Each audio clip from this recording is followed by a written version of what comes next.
A poor single dad was brutally mocked by his millionaire neighbor for wasting his last $100 on a rusted piece of scrap metal.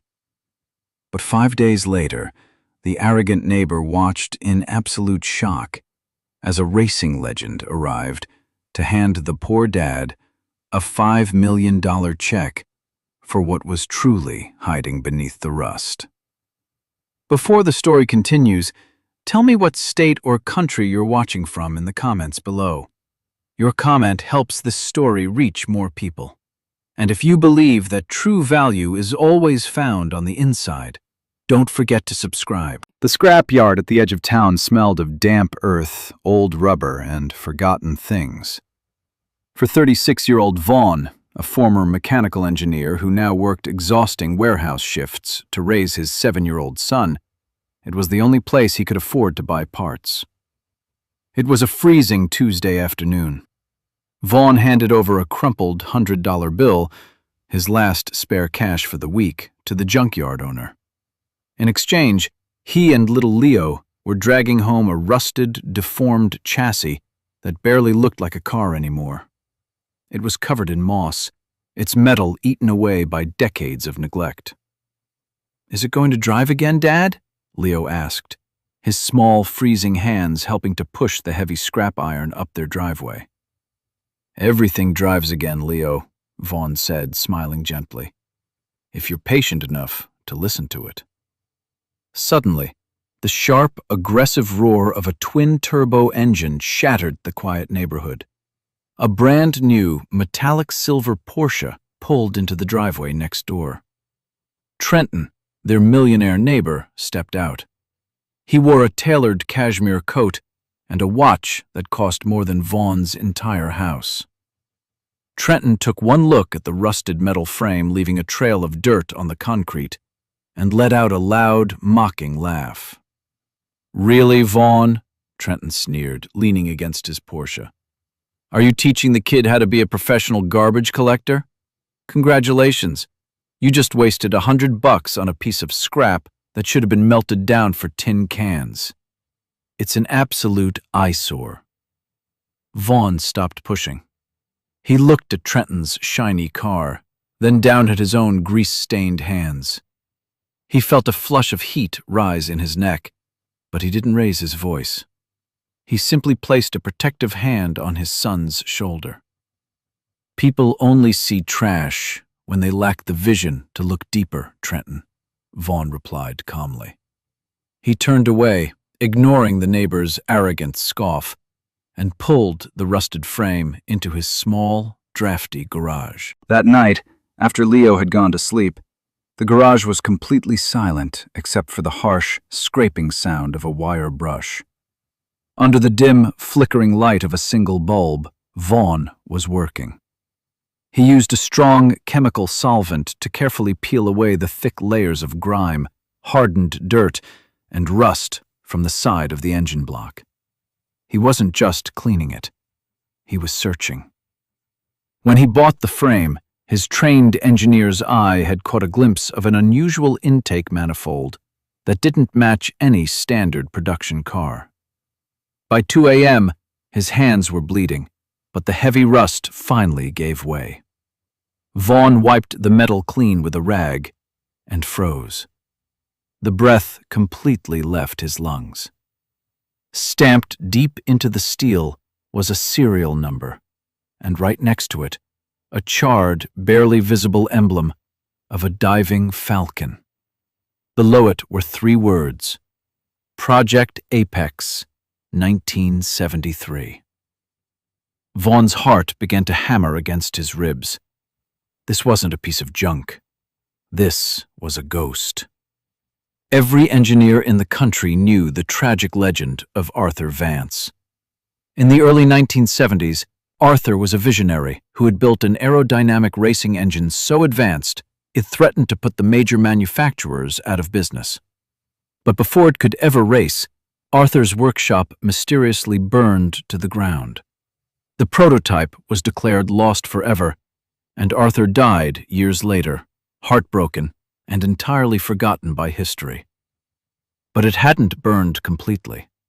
Someone had dragged the charred frame to a scrapyard, where it had sat, buried and rusting, for over 40 years. Vaughn stared at the engine. Any other man would have immediately called an auction house to sell the scrap for a quick profit. But Vaughn wasn't looking for a quick payout. He looked at the lost masterpiece of a ruined genius, and he made a decision. He wasn't just going to sell it. He was going to bring it back to life. For the next 5 days, Vaughn's life became a grueling, unrelenting cycle of exhaustion and obsession. By day, he worked his punishing warehouse shifts, hauling heavy crates to make sure the rent was paid. But the moment he clocked out, he wasn't a warehouse worker anymore. He was an engineer on a mission. Every evening, the small, drafty garage transformed into a sanctuary of resurrection. Vaughn stripped the chassis down to its bare bones. He used wire brushes, heavy solvents, and his own bleeding knuckles to painstakingly remove 40 years of neglect from the complex engine block. Little Leo was always right beside him. Wearing an oversized pair of safety goggles, the 7-year-old sat on an overturned bucket, carefully wiping down spark plugs and sorting heavily rusted bolts. Their millionaire neighbor, Trenton, didn't miss a single opportunity to mock them. He would often stand by the property line, holding a cup of expensive coffee, watching the father and son through the open garage door. "You know, Vaughn," Trenton called out on the third evening, a cruel smirk on his face, "if you really need a hobby, I can pay you $20 to weed my garden. It's a lot more productive than letting your kid play with hazardous waste."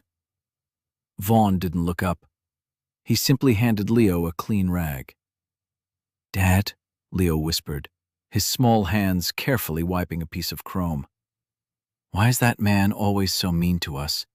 Are we doing something bad?" Vaughn stopped working. He knelt down so he was eye level with his son, taking the rusted bolt from the boy's hands. "Leo, look at this bolt," Vaughn said gently. "Right now, it's covered in rust. Most people would throw it away because it looks broken. But rust isn't what a thing is. It's just what happened to it over time. People are like engines, buddy. Some get beaten down, oxidized by life, and forgotten. But if someone is patient enough to care for them, to clean away the damage, they can roar back to life." Leo smiled, his eyes shining with understanding. He grabbed the rag and scrubbed the bolt even harder. On the 5th night, at exactly 11:40 p.m., the restoration was complete.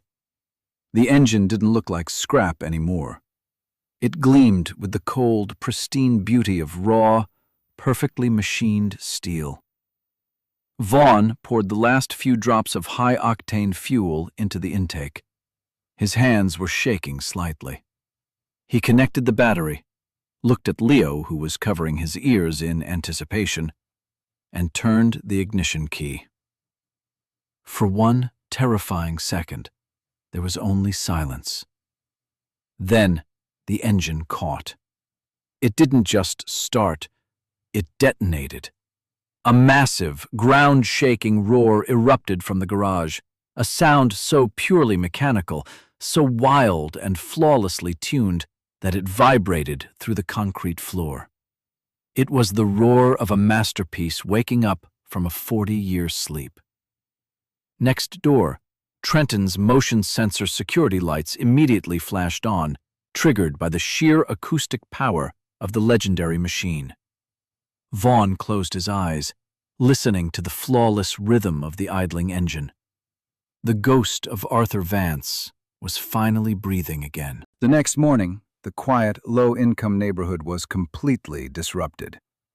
At 8 a.m., a massive enclosed exotic car transport truck slowly backed down the narrow street. Right behind it was a sleek, midnight black Maybach. The heavy vehicles looked entirely out of place among the peeling paint and cracked driveways. Next door, Trenton was walking out to his Porsche, holding his briefcase. When he saw the Maybach pull up, His arrogant eyes lit up with absolute greed. He recognized the license plate. It belonged to Magnus Sterling, a global racing legend, billionaire, and the most exclusive automotive collector in the world. Trenton immediately adjusted his expensive tie and plastered on a bright, eager smile. He assumed Magnus was here to discuss a massive real estate deal his firm had been pitching. "Mr. Sterling," Trenton called out, stepping eagerly onto the sidewalk as the billionaire stepped out of the Maybach. "What an absolute honor to have you in our neighborhood. I assume you're here to look at the new commercial proposal Magnus didn't even look at him. The billionaire racing legend walked right past Trenton, as if the arrogant millionaire were nothing more than a piece of cheap lawn furniture. Magnus's eyes were locked entirely on the dilapidated, drafty garage next door. Trenton's smile vanished, replaced by total confusion as he turned around. Vaughn slowly pushed the rolling garage door upward. The morning sunlight hit the center of the garage, illuminating the fully restored, breathtaking Apex engine block. The charred Falcon emblem gleamed proudly on the steel. Magnus stopped dead in his tracks. The billionaire's cane slipped from his grasp, clattering loudly against the concrete. Slowly, the racing legend fell to his knees, right in the middle of Vaughn's driveway. Tears welled up in the old man's eyes, streaming down his weathered cheeks. "Arthur," Magnus whispered, his voice trembling with profound, overwhelming emotion. "You didn't lie. You really built it." Trenton stood frozen on the sidewalk, his jaw practically hitting the ground. The blood completely drained from his face, leaving him a sickening shade of pale gray. His mind short-circuited. The pile of hazardous waste he had ruthlessly mocked for 5 days, the scrap metal he said belonged in a trash can, was currently making a legendary billionaire weep with reverence. Vaughn wiped his hands on a clean towel and stepped out of the garage, holding little Leo's hand. He didn't gloat. He didn't even look at Trenton. He simply looked at Magnus and nodded respectfully. "It runs flawlessly, sir," Vaughn said quietly. "It just needed someone to remember it." Magnus Sterling, trembling with a reverence that only a true automotive purist could understand, reached into the breast pocket of his bespoke suit. He pulled out a heavy, leather-bound checkbook and a silver fountain pen. He didn't hesitate. He wrote a number so large it felt surreal in the freezing morning air, tore the slip of paper, and held it out to the man in the grease-stained coveralls. "I have spent 40 years searching for Arthur's lost ghost," Magnus said, his voice thick with emotion. "You didn't just find it, son. You brought it back to life. This is a cashier's check for $5 million. And frankly, it is a bargain." Out on the sidewalk, Trenton practically choked on his own breath. $5 million. The arrogant millionaire stared at the piece of paper fluttering in the cold wind, his mind completely breaking. He had ruthlessly mocked this man for wasting $100 on a piece of hazardous waste. And now, a billionaire was handing over a fortune for it. The sheer humiliation of his own ignorance hit Trenton so hard, he physically took a step backward. Vaughn looked at the check. It was more money than he could spend in 10 lifetimes. It was mansions, sports cars, and a life of absolute luxury. He looked down at little Leo, who was holding his hand, looking up at him with pure trust. Then, Vaughn gently pushed Magnus's hand back. "I can't accept that, Mr. Sterling," Vaughn said quietly. Trenton's eyes bulged. "Is he insane?" Magnus looked confused. "If it's a matter of price, I assure you, it's not the price," Vaughn interrupted, his voice steady and calm. I am a mechanic, sir. I charge for my labor and my parts. I'll take $100,000. That's enough to pay for my son's college education and open a small, honest repair shop of my own. Vaughn looked back at the gleaming engine block. As for the other $4.9 million, I want you to take it and establish the Arthur Vance Engineering Scholarship. Find kids who have brilliant minds but no money. Put them through school. Let the world finally know what Arthur Vance built, and make sure history never forgets him again. For a long moment, the only sound was the winter wind. Magnus Sterling looked at the poor single dad in the worn-out clothes. He'd spent his entire life around the richest, most powerful men in the world, but he realized he had never stood in the presence of a truly wealthy man until today. Slowly, the billionaire bowed his head in a gesture of profound, absolute respect. "It will be done exactly as you say, Vaughn.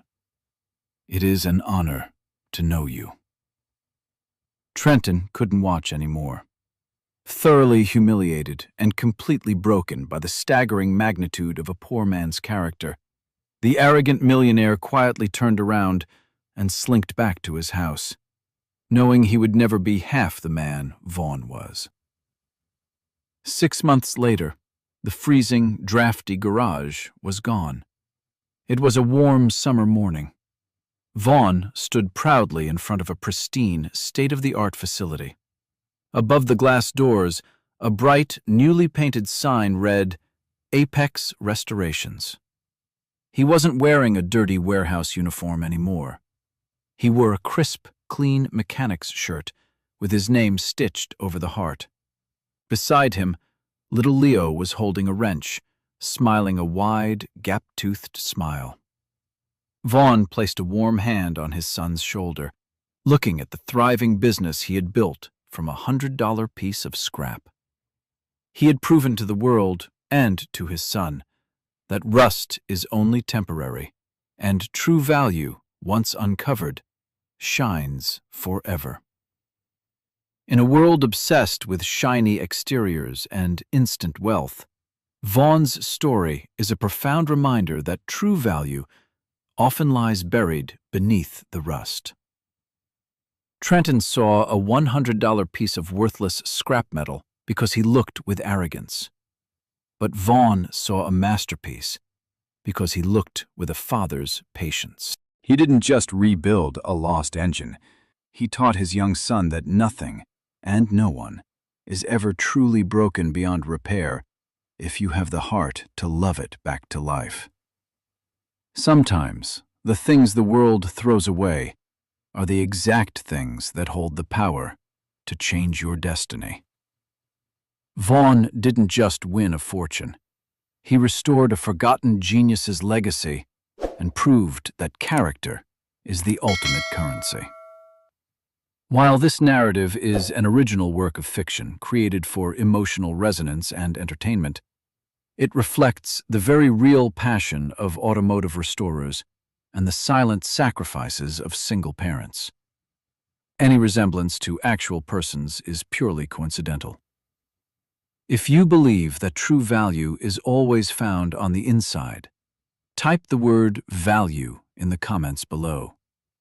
Don't forget to like, share, and subscribe to our channel for more touching stories. See you in the next video.